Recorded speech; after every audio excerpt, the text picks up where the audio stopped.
வணக்கம் நண்பர்களே. ஐயனார் துணை சீரியல்ல இன்னைக்கு எபிசோட்ல யாருமே எதிர்பார்க்காத அளவுக்கு ஒரு மிகப்பெரிய பூகம்பம் வெடிச்சிருக்குன்னு தான் சொல்லணும். சொந்த அப்பாவே இப்படி ஒரு காரியத்தை பண்ணி மொத்த குடும்ப மானத்தையும் நடுத்தெருவுல கொண்டு வந்து நிறுத்துவார்னு நம்ம ஐயனார் கனவுல கூட நினைச்சு பார்த்துருக்க மாட்டாரு. ஒரு பக்கம் உசுரா நேசிச்ச குடும்பம், இன்னொரு பக்கம் கடன்காரங்க முன்னாடி போன மானம். இதுக்கு நடுவுல நம்ம செல்வி எடுத்த அந்த அதிரடியான முடிவு என்ன? வாங்க இன்னைக்கு எபிசோட்ல என்ன நடந்துச்சுன்னு ரொம்பவே விரிவாகவும் விளக்கமாகவும் பார்க்கலாம். இன்னைக்கு எபிசோட் ஆரம்பத்துல பாத்தீங்கன்னா நம்ம ஐயனார் குடும்பத்துல ஒரு மிகப்பெரிய சந்தோஷம் களை கட்டி இருந்துச்சு.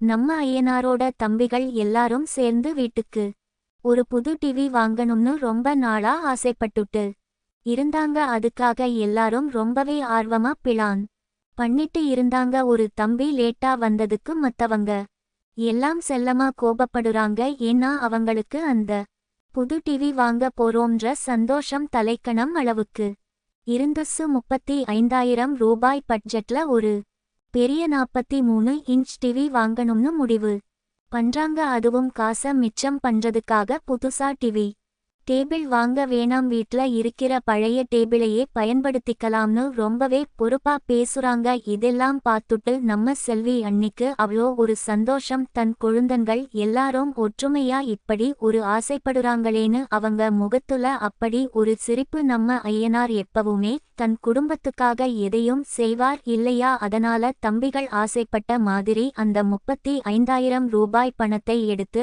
அவங்க கையில கொடுத்து போய் புது டிவி வாங்கிட்டு வாங்கன்னு ரொம்பவே சந்தோஷமா சொல்றாரு. பணம் கிடைச்ச உடனே தம்பிகளுக்கு எங்கேயுமே கால் நிக்கல. உடனே எல்லாரும் சேர்ந்து வீட்டை சுத்தம் பண்ண ஆரம்பிச்சுட்டாங்க. பழைய டிவியை கழட்டி கீழே வச்சுட்டு அந்த பழைய டேபிளை துடைச்சு புது டிவி வைக்கிறதுக்காக வீட்டை ரொம்ப அழகா ரெடி பண்றாங்க. புது டிவி வந்த உடனே லைட் எல்லாம் ஆஃப் பண்ணிட்டு பாப்கார்ன் ஜூஸ் எல்லாம் வச்சுக்கிட்டு குடும்பமா உட்கார்ந்து படம் பார்க்கணும்னு அவங்க பேசுறத கேட்கும்போதே நமக்கு அவ்வளோ சந்தோஷமா இருந்துச்சு. தம்பிகள் சந்தோஷப்படுறத பார்த்து ஐயனார் முகத்துல அப்படி ஒரு பெருமை. செல்வி அண்ணியும் அவங்களுக்கு உதவி பண்ணிட்டு ரொம்ப மகிழ்ச்சியா இருக்காங்க. வீடே ஒரு திருவிழா மாதிரி ரொம்ப பரபரப்பாவும் சந்தோஷமாவும் இயங்கிட்டு இருக்கு. ஆனா இந்த சந்தோஷம் ரொம்ப நேரம் நீடிக்கலன்னு தான் சொல்லணும். குடும்பத்துல சந்தோஷம் வந்தாலே ஏதாவது ஒரு பெரிய இடி விழும்னு சொல்ற மாதிரி அந்த இடத்துல ஒரு பெரிய சம்பவம் நடக்க போகுதுன்னு யாருமே எதிர்பார்க்கல.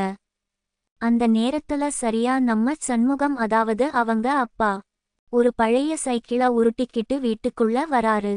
வீட்ல பசங்க எல்லாரும் இவ்ளோ சந்தோஷமா இருக்காங்களே, என்ன விசேஷம்னு ஒரு நிமிஷம் கூட அவர் யோசிக்கல. அவர் பாட்டுக்கு முகத்தை தூக்கி வச்சுக்கிட்டு யார்கிட்டையும் எதுவும் பேசாம வீட்டுக்குள்ள போயிட்டாரு. சண்முகம் எப்பவுமே இப்படித்தான், ரொம்ப கண்டிப்பானவரு. அவர் மனசுக்குள்ள என்ன நினைக்கிறாருன்னு யாராலையும் கண்டுபிடிக்க முடியாது. ஆனா அவருடைய கோபமும் பிடிவாதமும் இந்த குடும்பத்தை இந்த அளவுக்கு நடுத்தெருவுல நிறுத்த போகுதுன்னு யாருக்குமே அப்போ தெரியல. சண்முகம் உள்ள போன கொஞ்ச நேரத்துலயே அந்த அமைதியான சூழ்நிலை அப்படியே தலைகீழா மாறப்போகுது.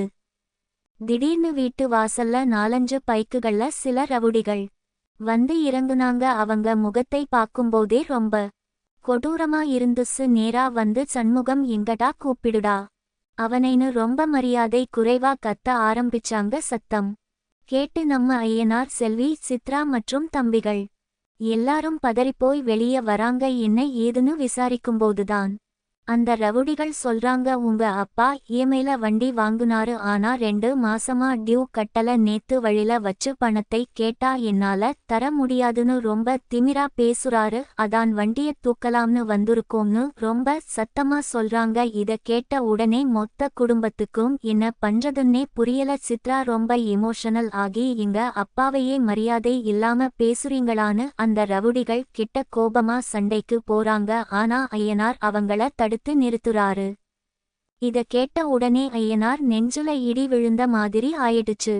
எப்பவுமே குடும்பமானம் தான் உசுருன்னு நினைக்கிற நம்ம ஐயனார் அந்த கடன்காரங்க முன்னாடி கை கட்டி நின்னு, அண்ணா தயவு செஞ்ச ஒரு மாசம் டைம் கொடுங்க, நாங்க பணத்தை எப்படியாவது திருப்பி கொடுத்துடுறோம்னு ரொம்ப இறங்கி போய் கெஞ்சுறாரு. ஆனா அந்த ரவுடிகள் கேக்குற மாதிரி இல்ல.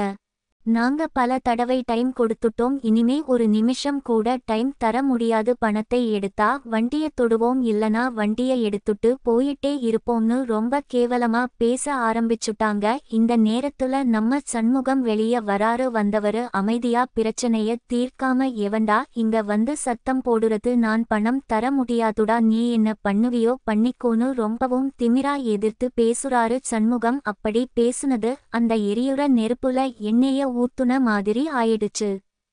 சண்முகம் இப்படி பேசுன உடனே அந்த ரவுடிகளுக்கு உச்சக்கட்ட கோபம் வந்துருச்சு. நேரா போய் வண்டிய எடுக்க போறாங்க சண்முகம்.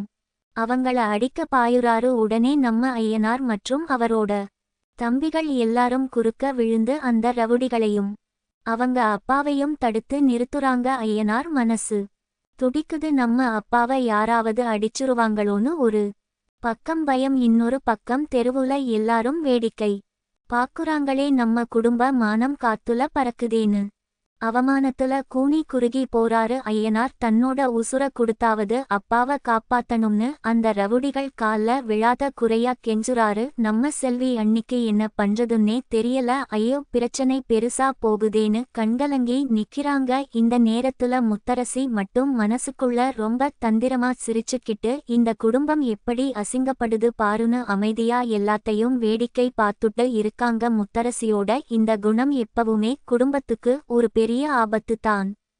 இந்த எபிசோட்ல ரொம்பவே எமோஷனலான தருணம் எதுனா, நம்ம செல்வி எடுத்த அந்த முடிவு தான். தன்னுடைய குடும்பம் நடுத்தெருவுல அசிங்கப்படுறத அவங்களால தாங்கிக்கவே முடியல. பிரச்சனையை எப்படியாவது முடிச்சு ஆகணும்னு முடிவு பண்ண செல்வி உடனே தம்பிகளை பார்த்து எவ்வளவு பணம் கட்டணும்னு அந்த ரவுடிகள் கிட்ட கேளுங்கன்னு சொல்றாங்க. ரவுடிகள் 34,000 ரூபாய் கொடுக்கணும்னு திமிரா சொல்றாங்க. தம்பிகள் கையில இப்போ எவ்வளவு இருக்குன்னு உங்களுக்கு நல்லாவே தெரியும். புது டிவி வாங்குறதுக்காக ஐயனார் கொடுத்த அந்த 35,000 ரூபாய் பணம் மட்டும் தான் அவங்க கையில பத்திரமா இருக்கு. அந்த பணத்தை கொடுக்கணுமா வேணாமான்னு தம்பிகள் முகத்துல ஒரு பெரிய தயக்கம், ஏன்னா அது அவங்களோட பல நாள் கனவு.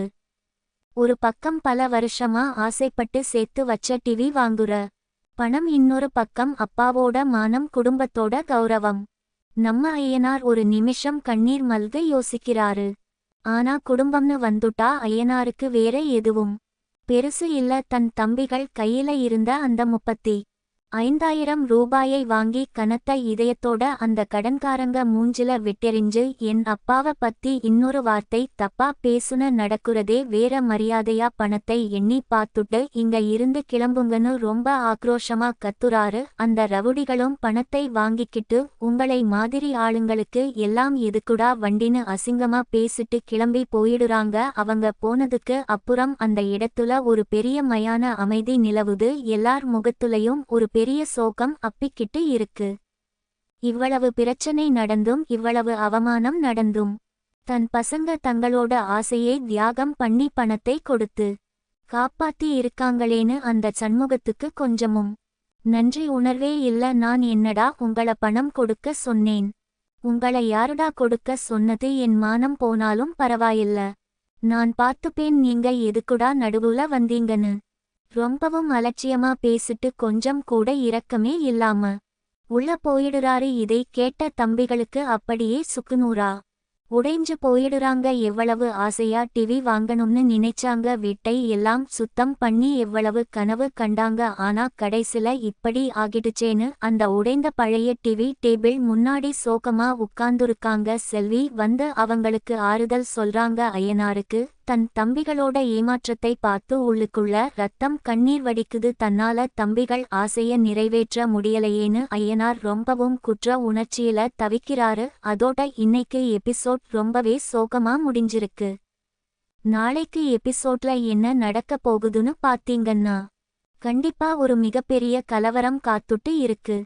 அந்த சண்முகத்தோட அலட்சியமான பேச்சு ஐயனார் தம்பிகளுக்கு மிகப்பெரிய கோபத்தை உண்டாக்கி இருக்கு. நாளைக்கு ப்ரோமோல தம்பிகள் எல்லாரும் சண்முகத்தை எதிர்த்து கேள்வி கேக்குறாங்க.